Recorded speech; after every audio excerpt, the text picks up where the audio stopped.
Okay, I think that probably fixed it. I am not getting any feedback now. I think everybody can hear me. If there's any issue, thank you for including it in the comments section so that I can try to make sure that we have fixed that. Thank you so much for bearing with us. This is the world we live in, right? With all of the technology, we spend our lives on all these platforms, and yet sometimes in the moment, it doesn't always work the way it's supposed to. So thank you for bearing with me, everyone. My name is Katelyn Stephenson. I am really excited to be spending some time with you today. I am here from MBALink. We are a consultancy that's based in Singapore. I happen to be in Washington, D.C. right now in the United States. And so I know many of you are probably joining me from all over. So good evening, good afternoon, good morning if that's where you are. We are a full service admissions consultancy. We actually just joined with GMAT Club as a partner in the past couple of weeks. So this is my first YouTube live session, in case you couldn't tell. And so we're really eager to, I've been excited to interact with the GMAT Club community. I've already had some really great conversations, meeting great prospective students just like yourselves. So happy to get to now delve into a little bit more detail about a topic that I think is probably right on most of your minds. Today's presentation or our discussion is going, and I do hope it's more of a discussion. We're going to be focusing on, talking about the admissions process. I often talk about demystifying the admissions process. And then we'll also be talking about the interviews and sort of how the interviews fit in, where they fit into that process, because I know that that's where a lot of people are right now, especially obviously if you applied in round one. Hopefully you're getting some of those interview invites. If you haven't gotten invites, that's okay. Try not to panic. It doesn't mean that you're not going to still receive them. And then others may be just still in the midst of preparing to submit in round two. Maybe you're applying in both round one and two to different schools. So my hope is that the information I share will address the different phases of where you're at in the admissions process, and obviously will be ultimately helpful to you no matter what. So I am going to share my screen to pull up the deck, and my hope is that we'll spend a little bit of time on the deck just to get some information out there, but that we can spend the majority of time. I'll be taking your comments and really want to make sure that I'm sharing information that's helpful to you. When I have the presentation up, I'm not actually able to see the comments as easily. And so if I miss some of those, I'll try to kind of keep popping back and forth.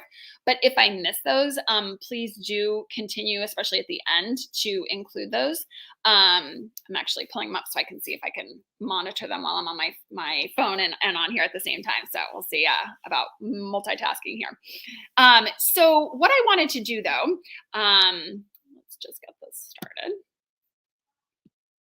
I mentioned the idea of demystifying the admissions process, right? Because it can feel a little bit like a black box, right? And so, here's how we're going to spend our time. I always like to be really focused. We'll talk about the admissions process. We'll talk about the interview within that context. I also want to spend some time talking about the thinking that goes into both the admissions process for the application. And a lot of you have already done that if you've already applied. But I also want to make sure that we talk about it within the context of the interview as well. So even if you don't have an invite in hand, maybe you're not quite at the phase of preparing, you hopefully will be soon in round one, or certainly if you're a round two applicant. I also want to talk about, there's a lot of great information out there, some fantastic GMAT Club YouTube live videos that you can access, and hopefully you're doing that and taking advantage. But a lot of do's and don'ts, that's all really helpful, and I will probably include a little bit of that as well. But I really want to give you more of the admissions perspective on how your application's being evaluated, specifically how the interview is being evaluated, because I think that will give you some additional insight from the institutional perspective, and it will hopefully help you prepare maybe even in a more productive way. Served as the assistant dean at Georgetown University's McDonough School of Business. I managed the full-time and part-time program for about 10 years, and then transitioned to this side of the desk as a consultant when I moved to Asia several years ago. And so I have a broad base of experience and expertise to share. It's been really fun for me on this side to get to share with clients and prospective students all of the things that I wasn't able to do when I was managing admissions committees and reading applications and conducting interviews. And so what I really hope to do is to be able to share that with you now, to help you with your process before you get to, the admissions committee reviewing your application and sitting down for you with an interview. At MBALink, we have nearly 100% success rate with our clients that apply to 4 or more schools. So we have a proven framework, really talented team of consultants that we use to collectively leverage our expertise in support of our clients who have had a lot of success through the process. Not only through, the top US programs, but also we work with clients applying to the top Asia programs in Europe as well. So really our expertise spans the globe, which is helpful, especially if you are, keeping options open in terms of geography. So I want to talk to focus a little bit more, as I mentioned, on this notion of the admissions process as a black box. I say that because I think there's so much information out there, and sometimes it can be hard to understand like what's real, what's conjecture, what is out there based on people's experience, which may or may not be reflective of the actual process. And so what I like to do is explain that it's both a science and an art, right? And so the institutions, the adcoms, are crafting a class, and what that means is that they're creating an environment of people that are going to both contribute to and benefit from being with one another, obviously. Now, it's not a science because the reality is if we could create an algorithm and have like a model spit out the admissions classes or the MBA classes, that would be easy on one hand. It would leave a lot of people out of their jobs, right? But what we know is that there's a lot more to it than just that, right? That it's more nuanced when you are looking at people and who they are, beyond what they represent just on paper and through numbers. And so this is where you hear the term that it's a holistic review process. I think it's an overused term, and of course I'm using it here, but what I like to do is break it down into like 2 primary dimensions, right? And the first is the quantitative and the second is the qualitative. And so this all is familiar to you, especially if you've been through the process and already submitted your applications. Even if you haven't, if you've done some research on the MBA admissions process, you're familiar probably with these different components. But I think what's helpful in breaking them down is understanding how the adcoms are looking at each of these 2 dimensions and how they're arriving at final decisions as a result. So let's talk about the quantitative dimension first. So I often call this the like nuts and bolts behind your application, right? It's the numbers. The question that the admissions committee is asking is this person academically qualified to be here? Are they set up for academic success at the most basic level, right? Because you're going to business school to get a degree. And so it's important to be able to demonstrate that you've got a track record of academic success, and you do that through your undergraduate performance. You will do that in part through your GMAT or your GRE score, standardized test scores. Not only the cumulative GMAT and GPA that you have, but also the breakdown, right? So they're not just basing it on the numbers. So for example, with a transcript, when I would be evaluating a transcript, I'm looking at the strength of the institution, I'm looking at the strength of a major, I'm also looking at the trends. Upward progression, ideally, is what we would like to see. If there are particular semesters where there were some low grades or there was a struggle, that is something that the AdCom would take note of and try to understand if there are circumstances that they need to be aware of. Oftentimes through an optional essay, you can share that information. And then, any coursework that you've taken beyond undergrad, right? So if you have another graduate degree, if you have taken courses through your job, or if you have just taken, non-degree courses, all of that will factor in and help the admissions committee answer, that question about your academic preparedness. I'll talk briefly about the GMAT or GRE because I know this is where a lot of people, legitimately so, feel maybe a bit nervous or aren't entirely sure, what does my minimum need to be? The first thing I'll say is, that it is holistic, right? And so this is one component. I don't want to suggest that it doesn't matter because it certainly does, right? The adcoms are requiring it for a reason. As many of you know, in light of the pandemic, there have been different policies about schools that are test optional, or they are being more flexible with the testing that they'll accept. And so that's important to consider, but it is an important point, specifically the sub-scores. So I mentioned looking at that cumulative score is certainly important and helpful, but also looking at the breakdown. So for example, looking at your quantitative performance, seeing if there is parity with your verbal, looking at the integrative reasoning. A lot of the internal research shows, or the internal validity study shows that actually the IR scores are one of the best predictors of career placement, career viability, because the skills that the IR is assessing is a lot of times aligned with what employers are looking for.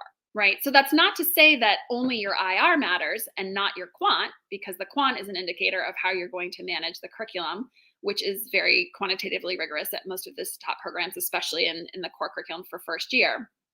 But for that reason, it's really looking at all of those scores and weighing them. A question I always get is, how many times should I take it?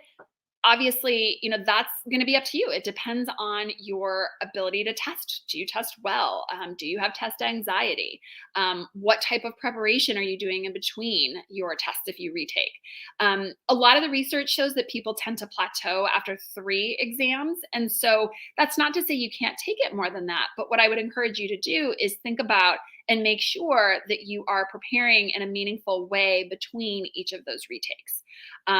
Another question that I get is, should I cancel my score or should I send all of my scores?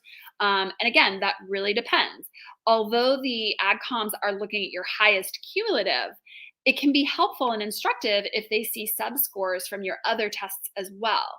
For example, maybe on your overall cumulative GMAT, you didn't have the highest quant score. But on another take that you did maybe 6 months before, you had a higher quant score, even though your overall total was lower. So again, those are the types of questions and ways of thinking that a consultant can really help you with, and someone like myself, an former admissions committee member, can help you understand. Okay, well, here are the questions that the AdCom might have about your application. Here's what they might want to see from your test scores.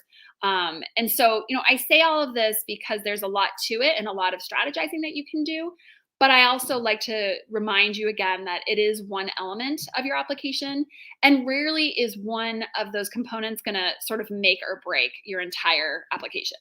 There are obviously some, exceptions to that, right? I mean, if you're at the extreme, one end or the other, depending on the school's profile, that may make a difference, right? But more times than not, in highly selective candidate pools, many of the applicants sort of have the numbers, right? But what we know is that not everybody is going to receive an offer that has the numbers. And conversely, the other thing I'd mention is even if you are below or above those averages, it doesn't also mean that you won't be admitted. Or necessarily that you will be if you're on the high end. So I say all of that because it is in this way, I'm using that word again, that holistic process. And the essence is really trying to make sure that you're academically prepared. Once that question's answered though for the AdCom, that's really where the second dimension comes into play. And so that first dimension, like I say, for many in the most selective competitive applicant pools, the second dimension becomes, I don't want to say more important, but equally, if not in some cases more, because the qualitative dimension is sort of the story behind your numbers. And that's really where you're going to be able to differentiate yourself. It's where you get to tell your story. It is where you will be able to set yourself apart. And that's usually where people need the most help, honestly, right? Because the numbers sort of are what they are, especially when you get to a point where you're done retaking, you've finished, obviously undergrad, your transcript's baked at that point. And so the qualitative you have the most control over. And so the qualitative components include everything from, obviously your work experience, not only what you've done, but how you've added value as demonstrated through your resume, both inside, your professional environment, but also outside of your professional environment through, extracurricular activities, ways that you've contributed to the community, really ways that you've pursued your passions. I often get that question like, well, how many extracurriculars do I need to have? Because I don't have as much time as I did, when I was in undergrad, for example. the adcoms are not looking for you to have a laundry list of activities. Instead, what they want to understand is, what matters to you, what's important to you, because the way that you spend your time is indicative of how you're going to, spend your time in business school and the ways in which you're going to pursue those passions and ultimately be able to contribute. So that's an important part of the resume, and I kind of couple that with the extracurriculars because that's one of the places where you'll be able to represent that in your application.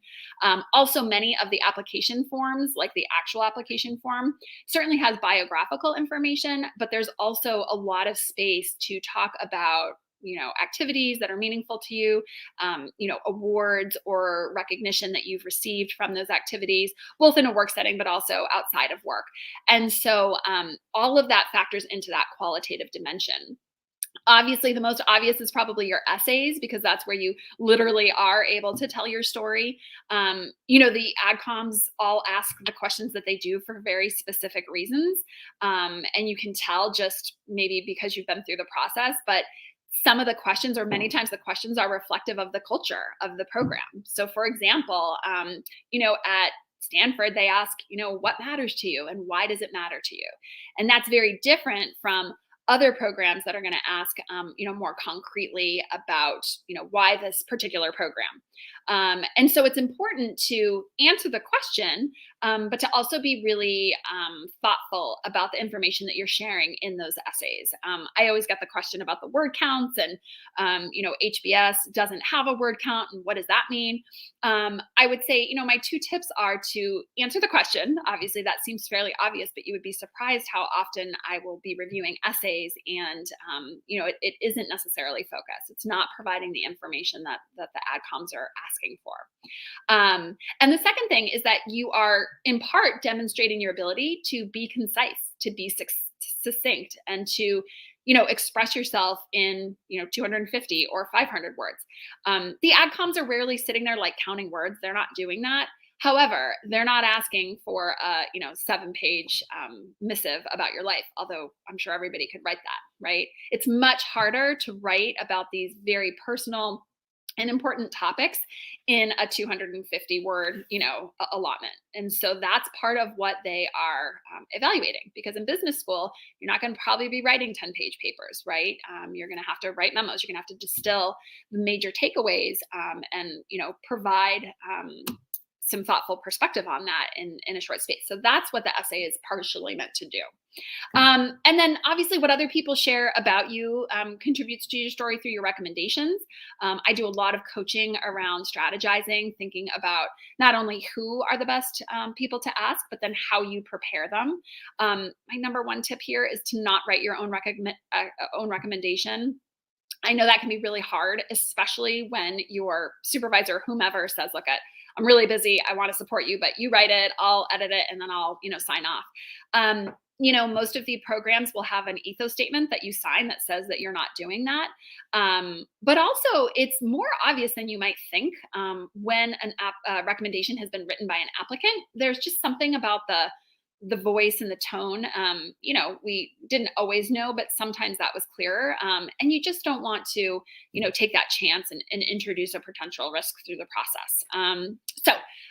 There are ways you can prepare and make it as easy as possible for your recommender without actually doing it for them. And so we do a lot of coaching around that. And then the last parts of your, the qualitative aspect of your application is through the videos.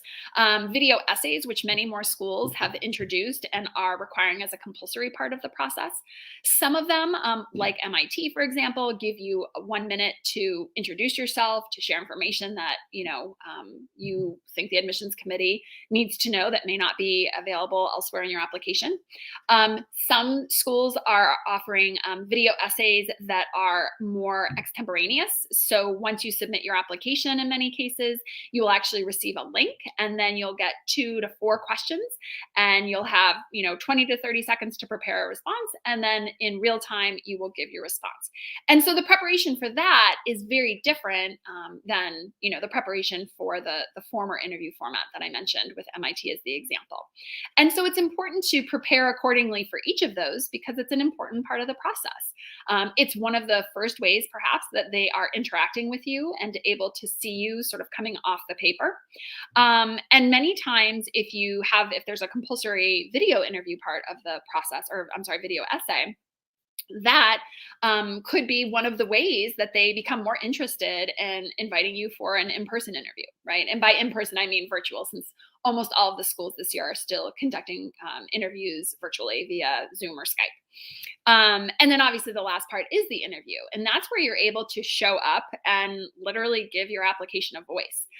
We'll be talking a lot about the interview right now, like I say, because I know that's where so many people are in the process. And even if you're not there yet, I think that thinking through if that's hopefully going to be down the road for you, I think it can actually help inform the way that you prepare your round 2 applications. And so we're going to focus a lot more on that for this session. So one of the things, though, and this is part of preparing for your interviews, but I mentioned at the beginning, being really thoughtful and introspective. And I think this is probably one of the biggest pitfalls that I saw when I was leading AdComs, but also that I see as a consultant.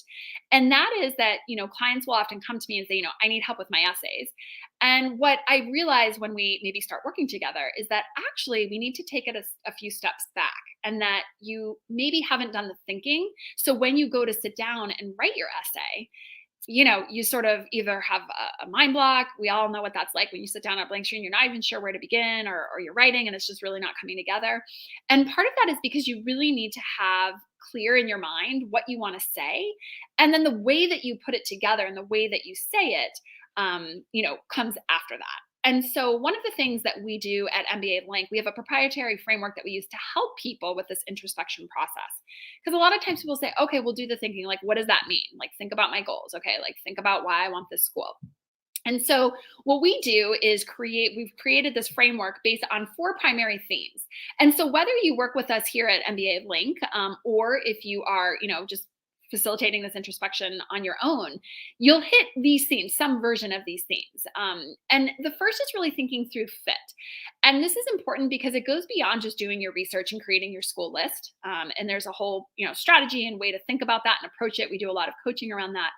But it's thinking about the school and thinking about the resources and the values and what you know about the program and what they are offering, and how it aligns with what your priorities are, what your goals are, what your values are, right? It's also making the case, which you're doing essentially through your application, for why it's the best fit for you, right? How is this school? How are you going to leverage the resources? How are you going to, how is it going to inform the career, either pivot or if you're enhancing, that you want to do? But equally important and sometimes overlooked is how you're also going to contribute back. And so as you're talking about and thinking about fit with a particular program, and this is true for each of your programs, you want to be mindful of that symbiotic relationship, right? That it's about what you're going to get from the experience as much as what you're going to contribute back. And so thinking through fit from that perspective is sometimes overlooked by candidates. So I always really encourage you to spend some time thinking about that as you're building your school list and thinking that through. The second, the A in F.A.M.E, are your abilities. So this is thinking through not only, what am I naturally good at, but also maybe where are some of my gaps in knowledge, and how am I going to leverage my strengths? How have I already leveraged my strengths through my career? How do they inform the goals that I have, both in the short term post MBA, but also in the longer term? And then, really importantly, how are you going to be able to talk about these, right? And you're going to do that through your application, but also when you get to the interview process, right? Because you're essentially selling yourself. And so you really need to be self-aware. You need to have thought through and be able to articulate, clear thinking around some of the things that you've learned about yourself through this process. We at MBALink use an online diagnostic to help you identify that. And then, we go from there with coaching around articulation and thinking around that. The M is your motivation, your goals. And this is going to be, important no matter what program you're applying to. Because AdComs need to understand, although it may not be carved in stone, what you want to do, and that's fine. They know that you're going to be exploring and hopefully discovering new interests through business school. That's fantastic. But they also need to know that you have some direction and how realistic that direction may be. I often tell the story of a client, or actually this was an applicant that I was working with on the AdCom side, and really interesting guy. He was a Peace Corps volunteer doing really interesting work and wanted to move into iBanking, like within 2 years post MBA. And so while that's not impossible, there are certainly going to be some intermediary steps, right? And so what you want to show is that you're thinking strategically and realistically about what your prospects are going to be post MBA based on, where you're coming from and what you've done. And so articulating your goals with that in mind is going to be an important way that the AdCom will understand how you're thinking. The other piece, and from an institutional perspective, is that the AdComs are already thinking about, placing you post MBA and even for internships. And, that's part of what their rankings are based on, right? And so they want to make sure that they have the resources and that the goals that you have seem, reasonable so that they can ultimately help you get where you want to go. Right. And they're just as much invested in that, obviously, as you are. And so that's an important part of the goals process as well. And the last thing I'll say about goals, and this is especially true over the past, year and a half, 2 years now with the pandemic, is that they want to make sure that their applicants are not just sort of defaulting into business school. Right. And certainly they understand that many people have lost jobs. Many people have, reevaluated their lives, and they've realized that they want to make a change. And business school is part of that. And that's all fine. But what you want to do is still show that you are strategic in your thinking about that. And like I say, not that you're defaulting. You don't really know what else to do. You sort of always thought you'd go back to business school. So why not now? That's sort of the opposite of what you want to communicate to the admissions committee when you're talking about your goals and your motivations. So, and then the last part of our F.A.M.E framework, but the really important part of your introspective process needs to be about your experiences. Your experiences are both, the personal and professional opportunities that you've had, but that's going to really lay the groundwork for your essays. That's going to be hopefully the framework for your narrative. And when I say narrative, I am talking about the overall story of sort of how you got to why you made the choices that you did, how all of that brought you to this particular inflection point. And then now you're thinking about, next steps and how business school and how their program fits into that. So when I say narrative, and I use the term connect the dots a lot, that's really what I'm referring to, because you don't have to have it all figured out, but you do want to be able to articulate it in a way that makes sense. And again, in a way that shows that you're thinking really clearly and realistically about it. And so we will go through and help you brainstorm what some of those stories might be. And some of those stories you may turn into your essays, right? I often encourage people to think about the essays as an opportunity to, storytell, right?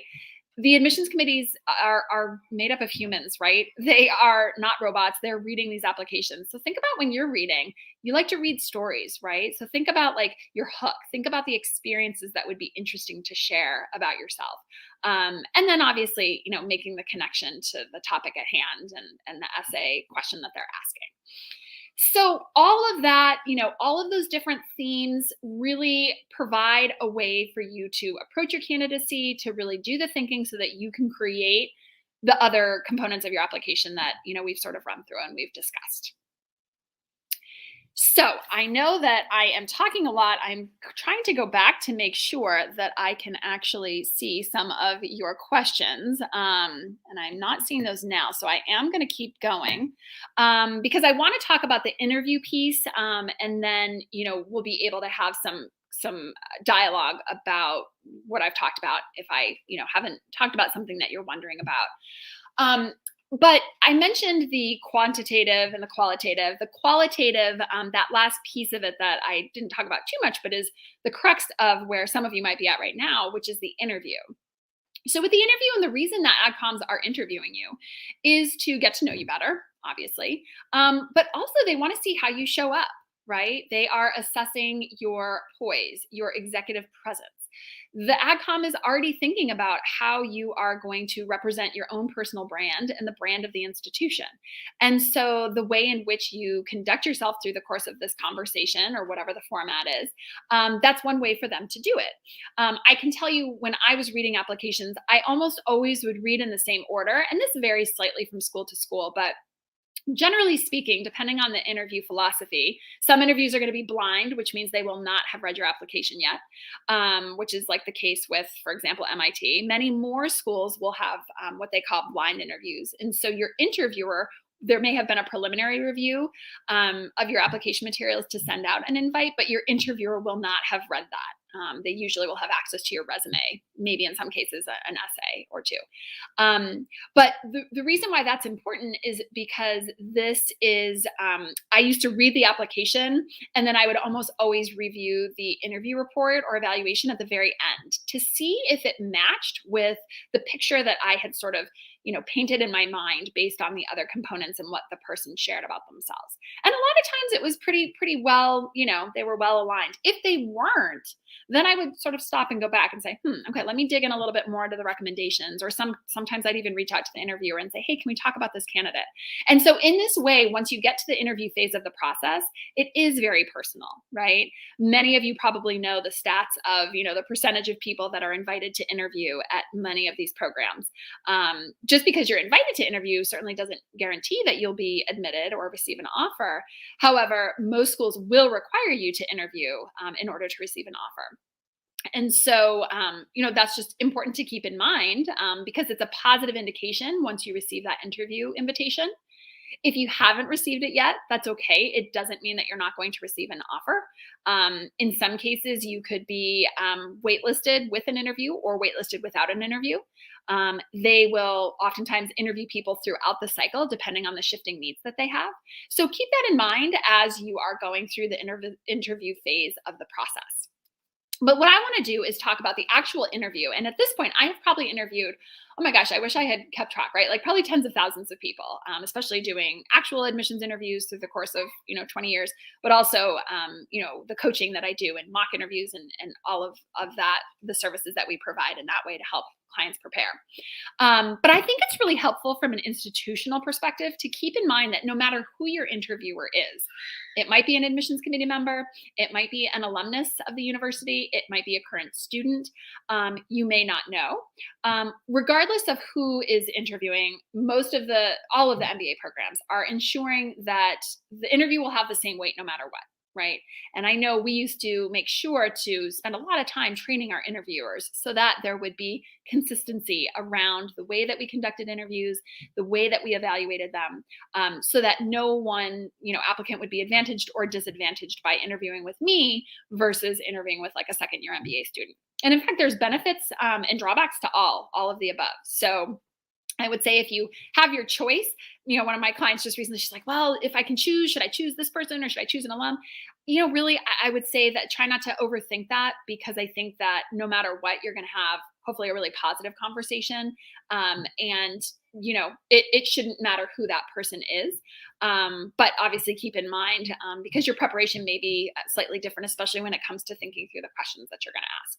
So I like to remind clients and students that oftentimes interviewers are wearing three different hats through the course of an interview, right? And the first is as an academic member, thinking through from faculty perspective, how is this person going to show up in the classroom? Like, are they going to, add and further class discussions, right? And they're not necessarily going to ask you a question about like, how are you going to be intellectually engaged? Maybe they will, but they're going to ask other questions. One of the questions I used to always ask is, what are you reading right now? Like, what's on your nightstand? How do you stay abreast of what's happening in the world? What in terms of your industry or outside of your industry, how do you educate yourself about what's going on? And, you can get a sense for how someone's thinking. Now, that doesn't mean that you have to say, oh, well, I read The Economist, cover to cover, and I also read these 5 publications. That's fine if that's true and that's what you do. But again, what they're trying to get at is an understanding of how you operate and how you might operate in the academic setting in business school. The second hat is professional, right? So thinking through as a, employer, a future employer who's going to be recruiting from the MBA program. So I mentioned the way that you show up in the executive presence, the way that you represent the brand of the institution, the way that you are able to, be competitive for internships. If you're doing a traditional, 2-year US program, between year 1 and 2, you'll actually start interviewing for that pretty early on in your MBA experience. Especially if you are, in finance, a lot of those interviews start happening early on. So certainly you'll have coaching through the Career Center at most of your programs. But the starting point of how you present, how you comport yourself, at the most basic level, are you personable? Do you have strong, we call it IP skills, strong interpersonal skills? Can you sit down and have a conversation, and be interesting to talk to and be engaged and interested in what the other person is sharing? And so that seems fairly obvious, but that's an important one to remember, is that they're already thinking through how you are going to be competitive for internships and post MBA employment from an employer perspective.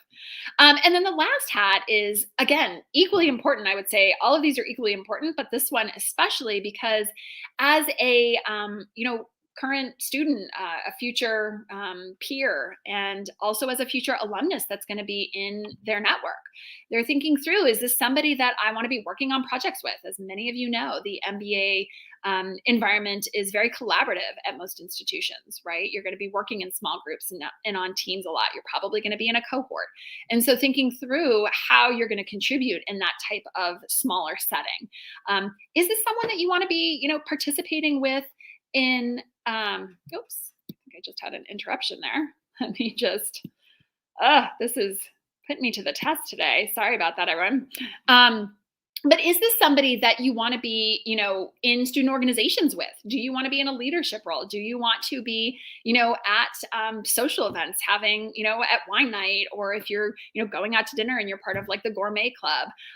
So thinking through, from a personal perspective, and then also combined with that personal is, potentially being a future business partner, right? You're going to be tapping into this network, not only while you're in business school, but certainly beyond. And that's hopefully something, and I would imagine something that you've been thinking about, and especially as you're choosing your program, thinking through the network that you want to be a part of and that you want to be able to contribute to.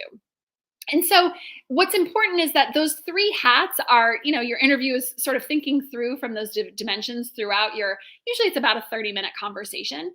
And so I think as you are preparing and thinking through the content that you want to share, it's important to be well balanced with the information that would be appealing in any of these 3, these 3 different dimensions. The other thing I wanted to talk about is thinking through like the actual interview. And I said, there's a lot out there and webinars on do's and don'ts and school specific, and that's great. I encourage you to definitely look at those. But a couple of the like overarching, tips and strategies and things to keep in mind. The first is to, certainly prepare the way that you would for a job interview. Practice the way that you would. You don't want to sound rehearsed, but you want to, there are certain questions they're going to be asking you. Why the MBA? Why our program? Tell me about your goals. These are not going to be stumper questions that you're going to be getting, right? And so you can at least have, practiced articulating those. And then obviously the presentation, the way that you present yourself. You've heard me say, be authentic. You hear this across the board, right? It's showing up in a way that doesn't feel, again, too rehearsed, or like you're trying to say what they want to hear. That usually comes through pretty clearly. And so the best tip is to really be yourself, because that's who they're trying to get to know. More concretely and practically as you're preparing, there are 2 primary types of interview questions that you'll get. The first is what I call sort of just the open-ended questions, tell me about yourself, walk me through your resume, why the MBA, some of the ones I threw out there. And then the second sort of category of questions that most schools are going to focus on are behavioral, because for many, past success or past behavior is the best predictor of future behavior or future success, right? And so instead of talking hypothetically or theoretically about what would you do in this situation, and you may get some of those, right? Instead, tell me about a time when you encountered this, right? Describe a situation where you had to resolve a conflict or where you had to get up the learning curve really quickly. And there are there's tons of information online about the different themes that they're going to want to know about and talk about. Again, they're not trying to stump you. They're not trying to ask you gotcha questions. They really want to give you an opportunity to share who you are and to really shine. I know I used to always say, and especially when I would be doing trainings with our interviewers, we want everyone to have a really positive experience through the interview. I would say this is probably one of probably my favorite part of the process. And, I loved conducting interviews because it's an opportunity to have a conversation person to person. While that's true, I still like to remind people that it is evaluative. And so you are being evaluated. And that can be a little bit nerve wracking sometimes. And they know that. They know you might be a little nervous. It might take a little time to warm up. But it's also your opportunity to evaluate them, right? This may not be your first choice school. You may still be learning about them. And this is another data point that you have and way that you can learn about them. And sometimes clients forget that this evaluative process goes both ways. And so really take advantage of that by thinking through thoughtful questions to ask, making sure that, they're not questions that you can just look up online. This is where knowing who your interviewer is really helpful, because the questions that you might ask a current student are going to be obviously different than somebody who is an alumnus who graduated 5 or 10 years ago. And so from that perspective, ask the questions and things that you really want to know about, right? It's good to have, a few questions that you can use as a starting point, but it shows not only that you're interested, but also that you're thoughtful. And so that's why, thinking through questions that show that is a really important part of the process. I usually, at this point, I want to be mindful of time. I have this funny little clip that I think is helpful, and it's only like a minute. You've probably seen this movie, The Internship, from a few years ago, Vince Vaughn. And maybe if you haven't seen the movie, what we'll do is just watch this briefly. It's obviously silly on one level, but I actually think there are a couple of really fun takeaways that can be instructive. And so on the other side of that, we'll do that before we move into some questions.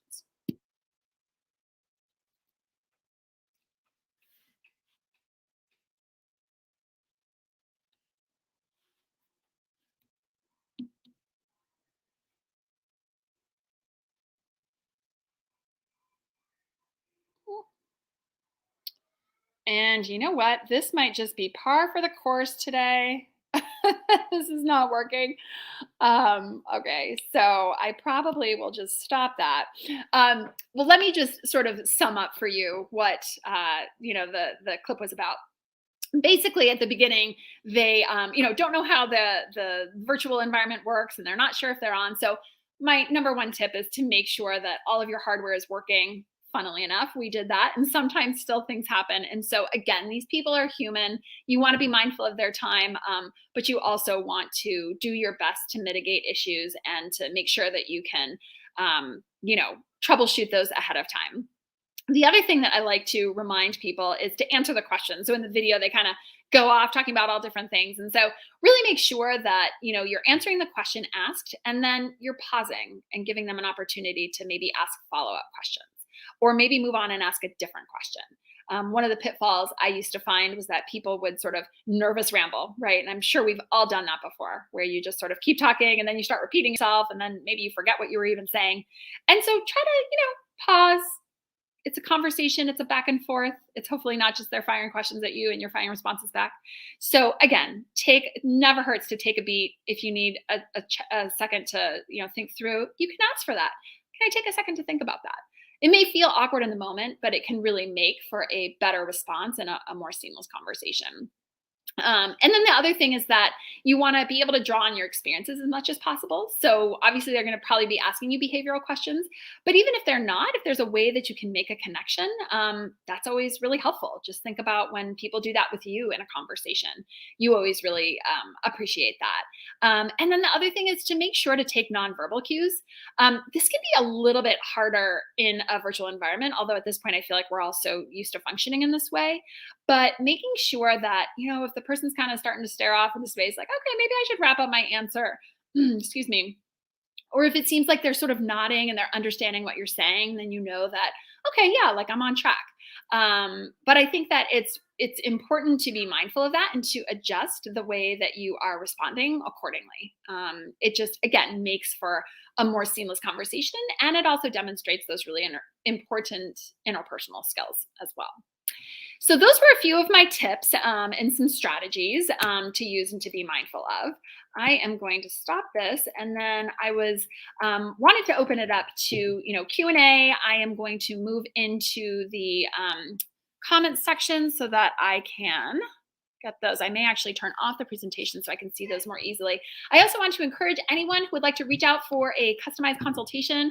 I will sit down with you and really dig into. We have a short intake form for you to create to complete, so that I can actually give you customized feedback, give you some ideas for where I think you might need to work, how we might work together.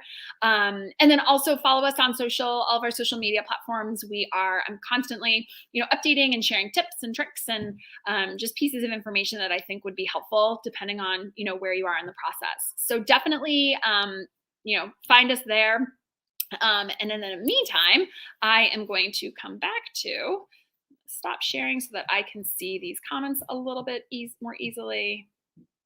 1 minute here. Thank you for bearing with me. Okay. And I think I actually stopped sharing, so that's all set. Okay. So what I want to do, I'm looking here and I have an amazing GMAT Club moderator who is helping me with the questions. So thank you so much. So I'm just clicking through and I'm going to take them and they'll pop up on the screen as I'm answering them. Thank you so much. So this question, how many schools should one aim to apply to in round 2? What's the optimal number of applications one can work on? Okay, this is a great question. Like most of the responses that you get in admissions, it depends, right? One of the first questions that I ask prospective students and clients is about your priorities, right? Because that will dictate your application strategy. And I do a lot around application strategy based on, what I know is most important to a client. So for example, if your priority is 100% to start business school in fall 2022, then that's important to know. If your priority is 100% to only attend an M7 school, that's also important to know, right? But the strategy that you use will be dictated by which of those priorities you have. Obviously, the priority is always to go to the best school that you can get into, right? Or the one where you get the highest, scholarship. But it depends for everybody. And because of that, your strategy, if you know that you only want to go to a certain number of schools or a certain type of school or a certain ranking or whatever, and I would encourage you to think beyond that, it's not going to make sense for you to apply to a whole bunch of other schools. What I would say is that all of the schools on your list should be schools that if you didn't have any other option, you would be happy attending. And if that's not the case, then you might need to remove some of those schools, right? Now, all of that said, what we have found with our clients, and I think I shared this data point with you, is that we have the highest percentage of efficacy when clients apply to 4 or more schools. I would say the magic number is usually around 5 to 6. Within your list, though, and again, depending on your priorities, I would recommend creating a well-balanced list, right? So you maybe have 3, what we would call like reaches or far reach schools. And those are probably like your M7s, your like most highly competitive programs. And then you have maybe a couple of target schools, right? So schools that are still very competitive, you're still very excited, but based on the profiles and based on what you know about your own candidacy, you may be more within range to secure an admit. It's not a given, but you feel maybe more confident than you would with your target schools. And then the third category, and I always hesitate to even use this term anymore, like safety schools, right? So those are the schools that, you're very confident you're going to be admitted to. Maybe you applied last year and you were already admitted. It doesn't mean that you'll be admitted again this year, but that's a good indication, right? That you are, competitive in their applicant pool. And again, how do I know how competitive I am? Well, you look at the profile, you look at, you self-assess where you fall in terms of your numbers. You know that there's a bunch of other, components beyond that, which I spent a lot of time talking about during the session. But that's a starting point for understanding number of years of work experience, geographic distribution, understanding what peer group you're applying from, right? If you're coming from an overrepresented peer group, you want to take that into account. So again, I think that it depends. The last thing I would say is it also depends on your bandwidth, right? So if creating 6 substantive applications that are customized. I don't think I really said that earlier in my answer, but making sure that you're not just creating the same application and then you're sending it off to 5 different schools. that's just probably not going to be very productive. One way that you can tell if you're doing that, here's another little tip I'll give you. I do the sort of the test read, which is you read your application or you read your essay specifically, and you insert a different school name. And if the application or the essay reads the same, then you know that you probably need to go back and you need to customize that more, right? Each of your essays, obviously the essay set and the questions might be different, but even the way that you talk about your goals, certainly you can repurpose some of your content, you can repurpose some of your essays.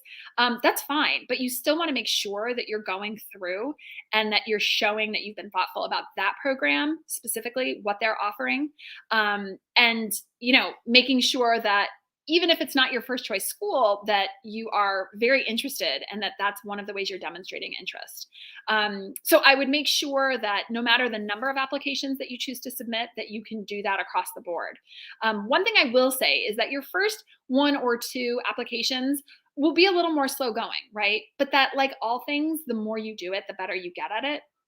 You will be able to, the process will just go more smoothly. I don't want to say like those other applications will be easy after your second or third, but I do find with my clients when we're working on numerous applications that they almost become like admissions pros by the end. And that's good because I think that, the quality of your application oftentimes will reflect that when you feel confident, you know what you're doing, you know what you're saying. And so that's, that makes the case for, maybe applying to more schools, understanding that those later applications, you'll be able to draw on the work that you already put in on your earlier applications. So hopefully that answered that question. So this is a great question from Ryan L. Thanks for joining us, Ryan. How should we mentally prepare for our interviews? Do you have a checklist? So this is a good question. I'm not sure that I have a checklist per se. I mean, I do, I guess, when I do my coaching. In addition to what I already shared, I would say that there are a couple of things that you can concretely do to prepare. And I think this goes into your mental preparation. So the first thing is to make sure that you have practiced some of those open-ended questions that you know you can anticipate getting. And when I say that, I don't mean that you write a script and that you practice performing them per se. But I do mean that when you get the question, why the MBA, or when you get the walk me through your resume, you know exactly what the highlights are going to be that you are going to talk about, right? And so one of the things that I will encourage people to do is for any open-ended question, think through the top 2 to 3 points that you're going to want to make. And even if you just have those like bulleted down, right? And as you're practicing, so if you lose your train of thought, or if you find that you start nervous rambling, you can kind of look down and say, okay, yep, here's the second reason why I'm going to move on to the second reason why I want to pursue an MBA right now. Or here was like the third reason that this program is a good fit for me. So I would say that's both concrete and mental preparation that you can do for open-ended questions, and that is to think through, to come up with your bulleted lists. For your behavioral questions, you should be brainstorming anecdotes, stories, examples that you can easily adapt for different questions. So for example, you're probably going to get a question about teamwork. You're probably going to get a question about conflict resolution. Maybe it'll be a combination of the two. You'll probably get a question about working across cultures. Again, depending on the school that you're applying to, and what is they value and is very important. So you have your set, anecdotes and stories that you can then, on the fly think about, oh, okay, yeah, that one story could be a conflict resolution example, or it could be a time when I had to manage up, or it could be a time when I was working on a dysfunctional team, or it could be a time when I demonstrated like exemplary leadership. So practically speaking, what you can do is brainstorm, I would say probably 3 to 4 really good examples that you feel well versed in. Ideally, they will be examples that you didn't share in your application. It's okay if they are. However, this is another space for you to present new information and to provide, something that complements what you've already shared. So get really creative and get thoughtful about content that is a little bit different and maybe even more additive. And then the last thing I would say is in terms of mental preparation, some of what I already said, right, is to remember that it's a conversation and that most of the interviewers, they know you're nervous. They know that, it's a nerve-wracking experience. I would say that for the more traditional where you're sitting down and you're having a half hour back and forth one-on-one. It might be a little bit different for example, Wharton, which has a different interview format, the TBD, the team-based discussion. Maybe you're familiar with that. That preparation is going to be a little bit different. We do a lot of individualized preparation for Wharton, and then other schools that have similarly kind of less traditional formats. But I would say, make sure that you're well rested. It sounds silly, right? Make sure that you are feeling good, feeling confident, that you've reviewed your application. Those are all ways that you can concretely prepare, but also kind of get into the mindset as well. And then all the information that I shared today, kind of getting into the mindset of your interviewer and the things that they'll be interested in learning about, and the different lenses and hats that they'll be wearing, the lenses through which they'll be thinking about your conversation and your responses. I think those are all ways to really help you mentally prepare as well. Hopefully that helps, Ryan, now. Okay. So this next question from AB are examples of contributing to a university. Okay, is this related to the applicant having a strong involvement with extracurricular or just contribution to the classroom? Yeah, so I think it depends. I'm not sure if you are thinking about a specific question that you get. As I mentioned on the application form, a lot of times they will ask for, many cases they'll ask for your undergraduate involvement, and then they'll also ask for your post undergraduate involvement. And again, what they're trying to understand at the root of it is how you spend your time. How did you spend your time in college when you were not, doing academics? If all you did was academics, okay, well, that's a piece of it. Maybe you didn't get involved in a lot of activities because you were working full-time or part-time to pay for tuition or something like that.